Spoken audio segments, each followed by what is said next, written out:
दो प्रकार की उपासना होती है।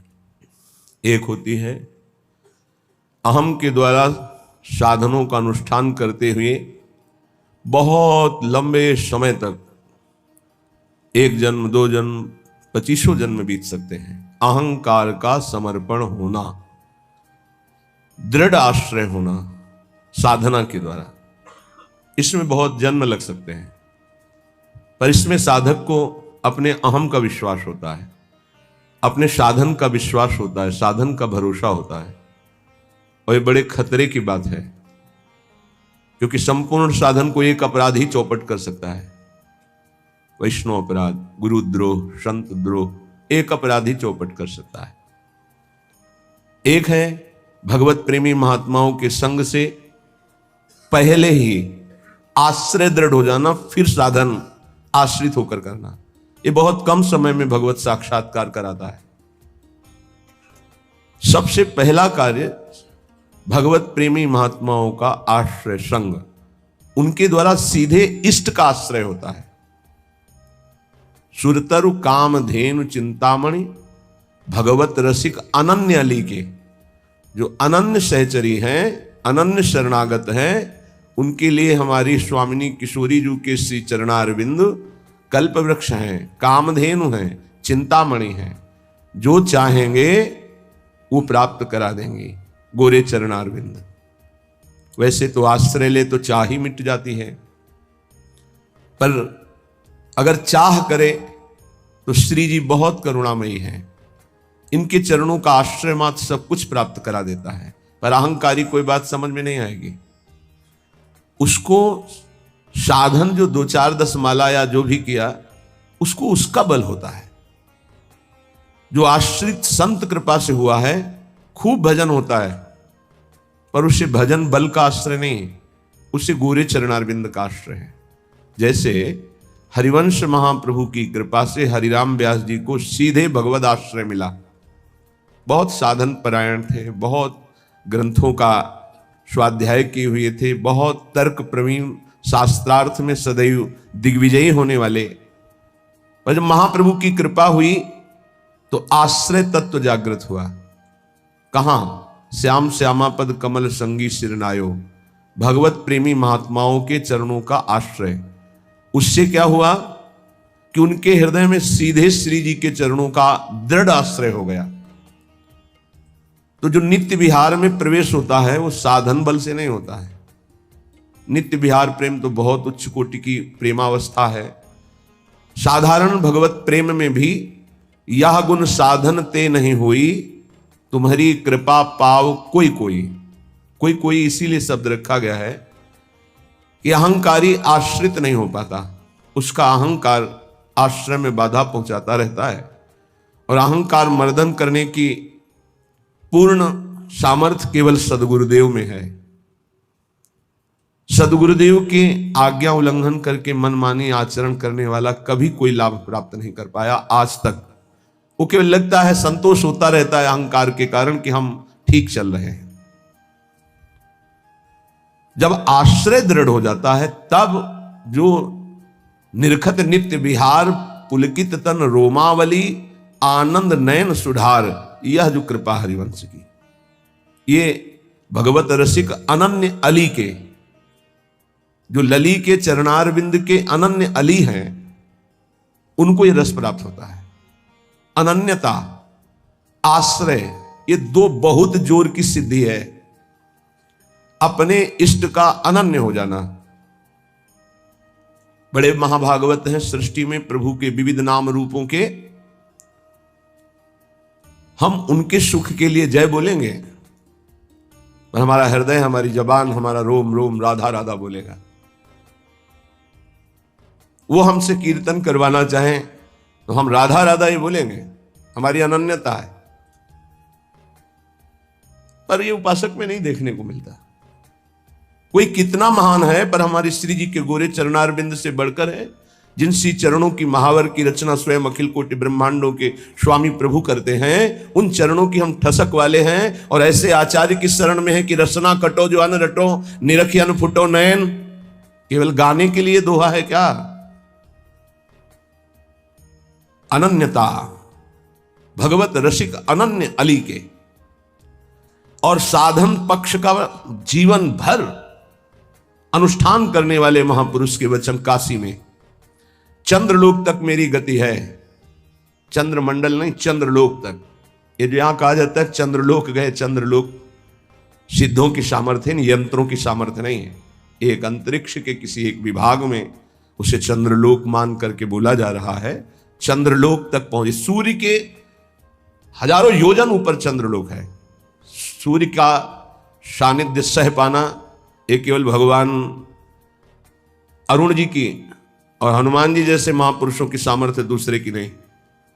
भस्म हो जाएंगे। कोई भी यंत्र, कोई भी पांच भौतिक सामर्थ्य नहीं रखता कि सूर्य की तेज के सामने टिक सके। उसके ऊपर चंद्रलोक है। उन्होंने अंतिम समय संत सभा आसपास बैठी थी, तब उन्होंने कहा मेरी गति तो चंद्रलोक तक है, पर मुक्त होना मोक्ष पद ये भगवान विश्वनाथ जी के हाथ की बात है। वो कृपा करें तो मोक्ष हो जाए, लेकिन मैं देख रहा हूं इस समय मेरी गति केवल चंद्रलोक तक है। बहुत बड़े साधन परायण महापुरुष की बात कह रहे हैं। साधना की सामर्थ्य नहीं है। साधना किया जाता है असाधन मिटाने के लिए, समय को सार्थक करने के लिए, और प्रियालाल की प्राप्ति होती प्रियालाल की कृपा से। जब उपासक का आशय दृढ़ होता है तब ये बात आती जो हरिराम व्यास जी कह रहे हैं, काहू के बल भजन को, काहू के आचार, व्यास भरोसे कुंवर के सोवत पांव पसार। भरोसा, विश्वास, दृढ़ आश्रय ये दुर्लभ गति प्रदान करता है, दुर्लभ गति। अहंकारी कितनी साधना करेगा, पर अहंकार उससे ऐसा अपराध करवा देगा, गुरुद्रोह, संत द्रोह, वैष्णव द्रोह, जिससे उसका सब किया कराया चौपट और दुर्गति पक्की। इसीलिए गुरु सेवा तज करें जबान, यह है अधर्म, यह है सब हानि। सेवक जी महाराज ऐसे नहीं लिख रहे हैं।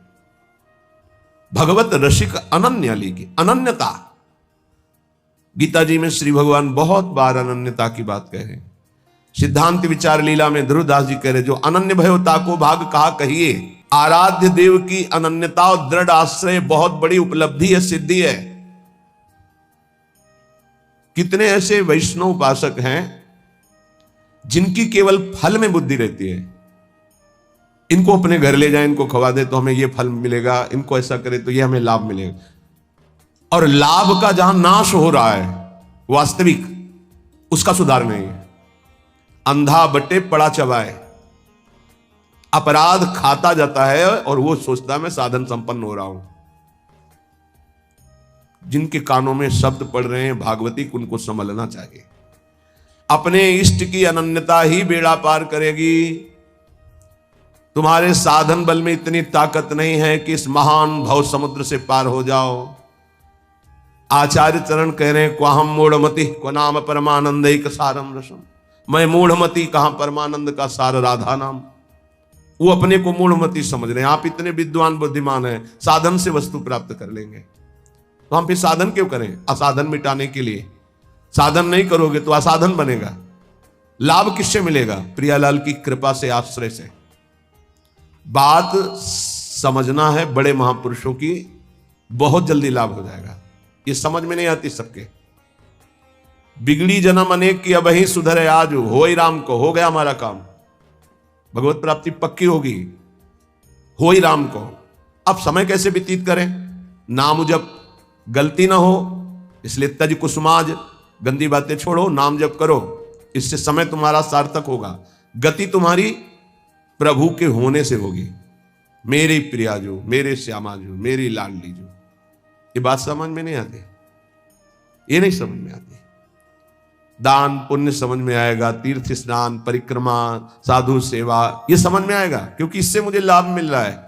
क्या? अहम को सुख मिल रहा है। मैं प्रति महीने इतना देता हूं, मैं प्रति महीने ये दान करता हूं, मैं ये करता हूं, ये करता हूं। ये हुआ अंधा बटा, और अहंकार रूपी पड़ा चबा रहा है, तुम्हारी समझ में नहीं आ रहा। खाली हाथ मलिनता की मलिनता बनी रहेगी। जिनको कृपा का परिचय मिला वो करे सबे अंग गुणहीन हो। देख लो, नित्य विहार रस की रचना करने वाले महापुरुष कह रहे हैं, जो सर्वोपरि रस के ज्ञाता हैं वो कह रहे हैं सबे अंग गुणहीन हो। ताको जतन न कोई, एक किशोरी कृपाते, जो कछु होई सो होई। समस्त साधनों से हीन हूं, कोई देवी संपदा का कोई गुणाभिमान नहीं। कैसे महापुरुष हैं, सबे अंग गुणहीन। मुझ हीन की गति तो केवल लाडली जू है, लाडली जू की कृपा है बस। सो कृपाति सुलभ नहीं, ताको कौन उपाय, चरण शरण हरिवंश की सहज ही बन्यो बना। वो भी कृपा ऐसे सुलभ नहीं होती किशोरी जी की। बोले हमारा तो सब सहज बनाव बन गया, हित सजनी स्वरूपा हरिवंश महाप्रभु की शरण मिल गई, तो श्री हरिवंश कृपा हुई तो लाडली जी की कृपा बरसने लगी। किसके ऊपर? जो सबे अंग गुणहीन हो, किंचन मात्र अहंकार नहीं। प्राय हम देख रहे हैं कि अहंकार की धरा में जिससे अहंकार पुष्ट हो, वो कार्य करने में सुख मिल रहा है अंतःकरण को। ध्यान से देखिएगा तो आपको परिचय मिल जाएगा। मैं ये कर रहा हूं, मैं ये करूंगा, मैंने इतना जपा, मैं इतना जपूंगा, ये अहम अंदर जो है वो सुखानुभूति दे रहा है, वो साधना की। और महान प्रेम रस प्राप्ति के लिए साधन सुख का नहीं, आश्रय सुख का रसास्वादन होता है। साधन तो आश्रित से ऐसा होता है कि अहंकारी से हो ही नहीं सकता है। 5 मिनट में जो आश्रित का भजन होगा, वो 5 घंटे अहंकारी करे तो भी नहीं पहुंच सकता। आर्त भाव से द्रवित हृदय से 5 मिनट तन्मय होकर जो उसका भजन हुआ, उसकी बराबरी अहंकारी 5 घंटे क्या 5 दिन करे तो बराबरी नहीं कर सकता। आश्रय समझ पा रहे हो? भगवत कृपा से तो समझ लीजिए, हृदय से आश्रय। समय व्यतीत करने के लिए नाम जप। हम आश्रित हैं, इसके लिए पवित्र रहना अनिवार्य है। तो कोई हमसे गंदी बात, गंदी क्रिया, गंदी सोच, गंदे लोगों का संग न बन जाए, ये सावधानी। तब जाके उपासक के हृदय में भगवदानंद स्फुरित होता है। ये सब बहिर्मुख अपनी केवल अहंकार की वृत्ति को पुष्ट करके साधना का अहम रख करके परम पद प्राप्त करना कदापि नहीं। अंतर्मुख होकर देखो, कृपा के बिना एक क्षण भी तुम नाम जप नहीं कर सकते। कृपा आपके ऊपर है, उस कृपा की बलिहारी नहीं जा रहे और अहम को पुष्ट कर रहे हो। बहुत सावधानी, अंदर का विषय अगर इसे सुधारोगे नहीं तो बहुत लंबा समय चला जाएगा, बहुत लंबा समय।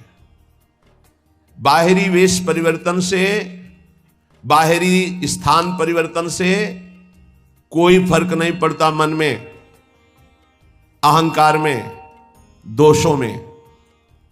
जब तक हमारा चिंतन परिवर्तित नहीं होगा तब तक बात नहीं बनेगी।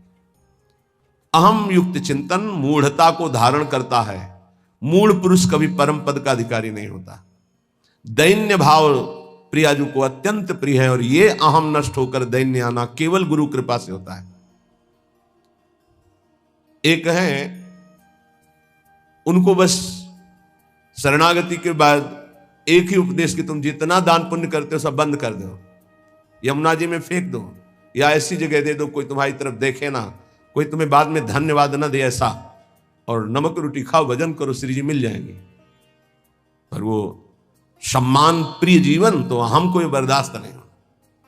और सार्वभौम सत्संग हो रहा किसी व्यक्ति के लिए नहीं, वो तुम्हारे अंदर की कमजोरी को दूर कर रहा है, उस कमजोरी को मार रहा है जो तुम्हारे भजन को खा रहा है, तुम्हारे भजन को छीन कर रहा है। पर वह अहंकारी चोरों को संभाल के हृदय में रखता है और सतमार्ग की वृत्ति से दूर हो जाता है। वो समझ नहीं पाता, वो संत वाणी को, गुरु वाणी को अपना विरोधी समझता है और अपने विरोधी काम, क्रोध, अहंकार, मोह, मद इनको मित्र समझता है और इनको बचाने के लिए सत्संग रूपी प्रहार से बचा देता है।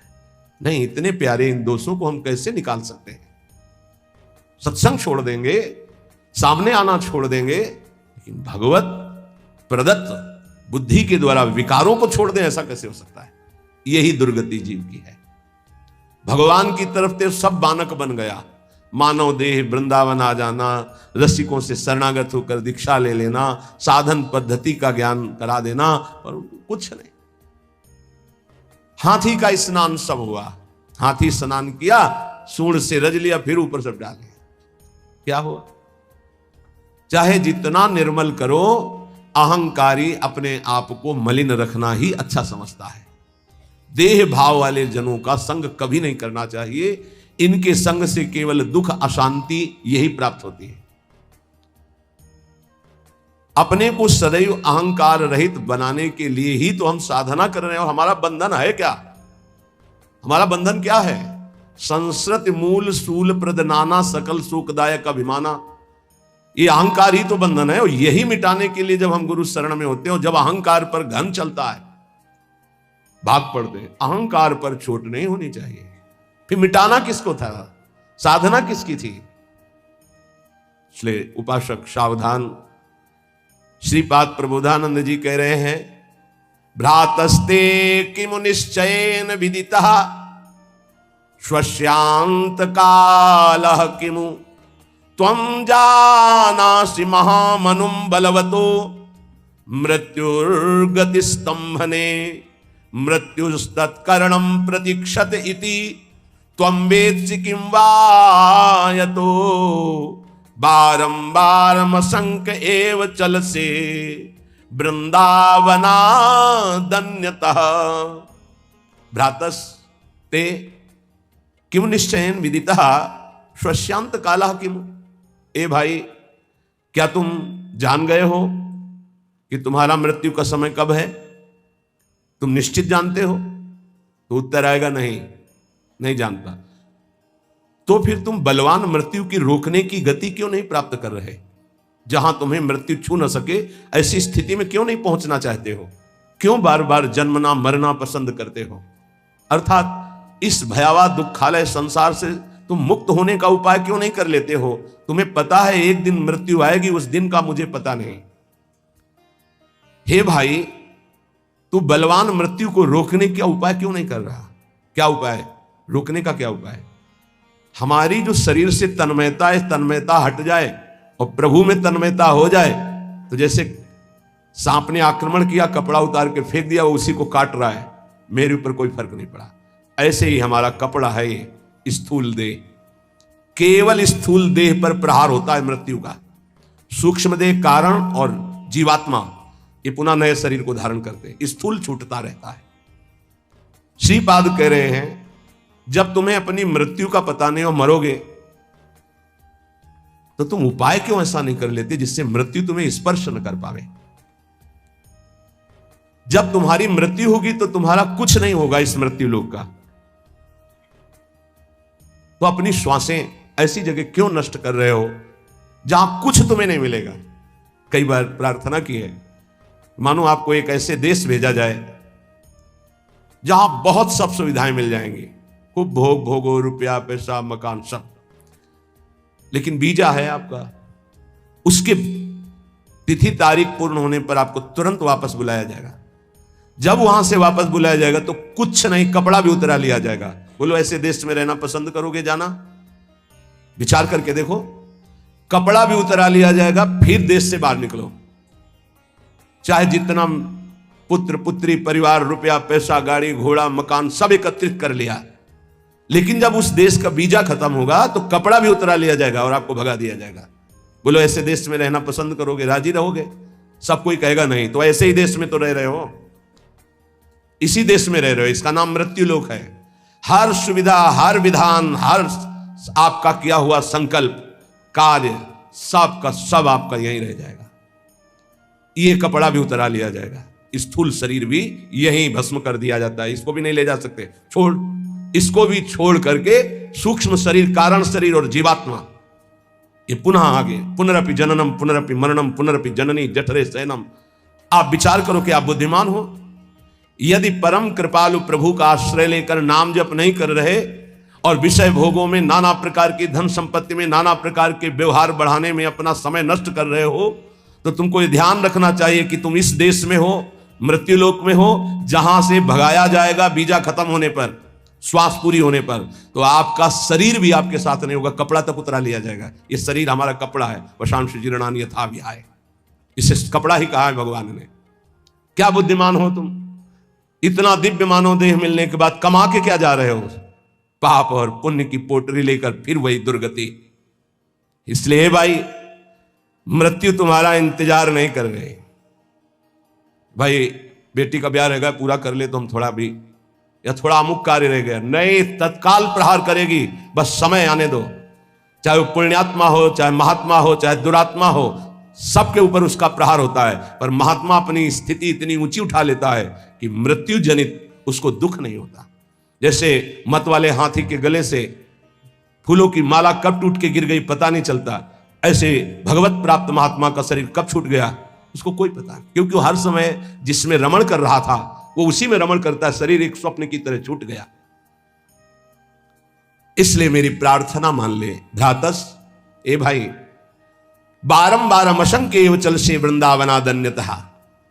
वृंदावन, प्रिया प्रीतम, प्रेमी जन, भगवान नाम, इनको तू छोड़कर बार बार अन्य चिंतन करता है, अन्य क्रियाएं करता है, अन्य बातों में मन लगा रहा है। तुझे डर नहीं लग रहा कि तेरी मृत्यु होने वाली है? बहुत भयावह संसार है, बहुत भयावह। क्योंकि आपको भुलावे में डाल दिया गया इसलिए आपको ऐसा नहीं लग रहा। यहां प्रति मिनट प्रति सेकंड ऐसे सावधान है जैसे युद्ध क्षेत्र में चारों तरफ से बाण चल रहे हो और वो महारथी अतिरथी वीर अपने को बचाते हुए निकल रहा हो, ऐसे चला जा रहा है। एक एक सेकंड सावधान, नेत्र खुले हर समय, मंत्राकार वृत्ति, कभी भी शरीर छूट सकता है। क्यों? क्योंकि पता है ऐसी स्थिति है। आपको एकदम भुलावे में डाल दिया गया है। आपके पास वो पार्षद नहीं है जो आपको सावधान करे। बड़ी कृपा है जिनको भगवान ने ऐसी बुद्धि दे दी, ऐसी विवेक दे दिया, यहां से चलना है, रहना नहीं, देश बिराना है। सबसे सबकी सेवा करो, सबको प्यार करो। वो प्यार, वो सेवा एकमात्र भगवान की प्रेम के लिए, भगवान की प्राप्ति के लिए। खूब धन कमाओ, धर्म पूर्वक दूसरों को सुख पहुंचाओ और उस सुख को भगवान के चरणों में समर्पित करो, तो सुख सिंधु भगवान तुम पर प्रसन्न हो जाएंगे। मृत्यु पर तुम विजय प्राप्त कर लोगे। ए भाई, बार बार धाम छोड़कर, नाम छोड़कर, प्रिया प्रीतम को छोड़कर संसार का चिंतन करते हो, पता है किसी भी श्वास में तुम्हारे ऊपर मृत्यु का प्रहार हो जाएगा। इसलिए